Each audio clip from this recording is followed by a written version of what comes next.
في ناس لما تشوفهم تحس إن ليهم كذا نسخة.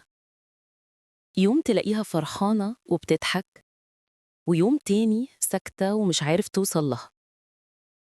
ناس دماغهم سريعة ولسانهم أسرع ومشاعرهم أعمق مما تتخيلوا. النهاردة قصتنا عن بنوتة الناس ظالمينها، بيقولوا عليها متقلبة مش مفهومة مزاجية، بس الحقيقة هي أكتر بنت محتاجة حد يحتويها ويفهمها ويمشي معاها واحدة واحدة. قصتنا النهاردة عن ليلى، واللي قالت عن نفسها إن ليها قلبين، قلب بيخاف وقلب بيجري للحياة بكل شغف. اسمعوا حكايتها واحكموا بنفسكم. أنا ليلى، 23 سنة، ولو سألتيني أنا مين، هقولك أنا البنت اللي عندها قلبين، قلب بيقاوم وقلب بيجري منه. أنا من يوم ما اتولدت وأنا عايشة بين صوتين، صوتي اللي جوه دماغي وصوت الدنيا اللي حواليا. كنت دايماً البنت اللي ما بتضحكش من قلبها غير لما تحس أمان، والأمان ده كان حلم حياتي. اتربيت في بيت كان هادي، ماما شخصية ساكنة وبابا كان طول عمره مسافر، فكنت طول الوقت ده بحاول أملى الفراغ بالكلام، بالصحاب، بالأفكار، وبالهروب من الوحدة. وفجأة الهدوء ده اتحول لعاصفة لما بابا جه من السفر. كان عصبي طول الوقت. العصبية ما كانتش طبع، كانت طريقة حياة. كنت كل ما أحاول أفهمه ألاقيه بيزعق، كل ما أقرب يبعد، ولما أتكلم أتصدم. وده خلاني تعود أخبي مشاعري وأهرب من خوفي اللي كان محاوط قلبي للوحدة. ومحدش كان فاهمني غير صاحبي الوحيد، دفتر يومياتي اللي كنت بكتب فيه كل حاجة محدش يستحمل يسمعها. ولما قدرت أحقق حلم حياتي إني أكون مصممة ديكور، أبني عالم يشبهني، ألونه وأحط فيه نور مش شبه نور بيتنا اللي دايماً كان مطفي. لما دخلت الكلية بدأت أتنفس، بس برضو كان في حاجة ناقصة. كان نفسي حد يفهمني، حد يشوفني من غير ما أتكلم. وفي يوم كنت قاعدة في الكافيه اللي على أول الشارع، ماسكة اللابتوب وبعمل مشروع التخرج. لقيته حد واقف جنبي بيقول اللون ده مش مناسب للزاوية، جربي رمادي الفاتح.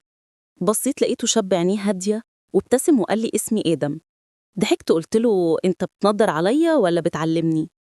ضحك وقال ولا ده ولا ده، بس ذوقك ناقصه لمسة ثقة. ومن يومها آدم دخل حياتي من غير استئذان. كان مختلف، ما يحبش الصوت العالي، بيفهم من أول نظرة، ويصحى كل يوم ومعاه كلمة جاهزة يهدي بيها العالم. قدر يحتويني ويعرفني إني جوايا كنز يستاهل أحافظ عليه، وما خافش أبداً من رأي أي حد. بس طبعاً مفيش حد بيعرف يداري خوفه من الحب، وكان خوفي ده هيتسبب إني أخسر أكتر حد حبيته وحبني. لما حسيت إن آدم قرب قوي أنا بعدت. جه وسألني ليلى أنتِ بتحبيني ولا لأ؟ قلت له بحبك بس خايفة. قال لي من إيه؟ رديت وأنا ببص في الأرض، خايفة إني أخسرك.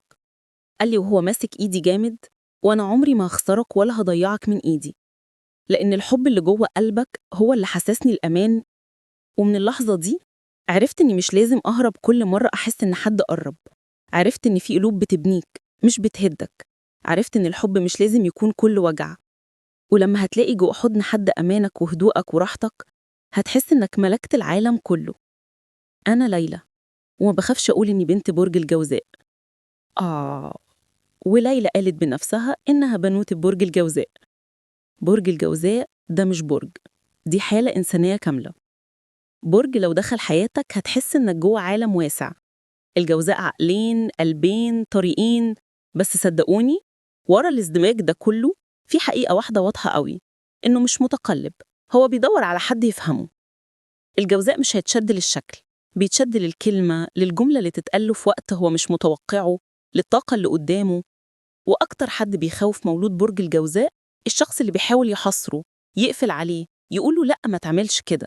برج الجوزاء لو حب بيحب يعيش حر، ولما بيختار بعقله وبقلبه. بس مهما قالوا عنه، الجوزاء عنده ميزة محدش يختلف عليها، وهي إنه لو دخل حياتك صح هيغيرها، ولو خرج هيسيب علامة مش هتتنسي.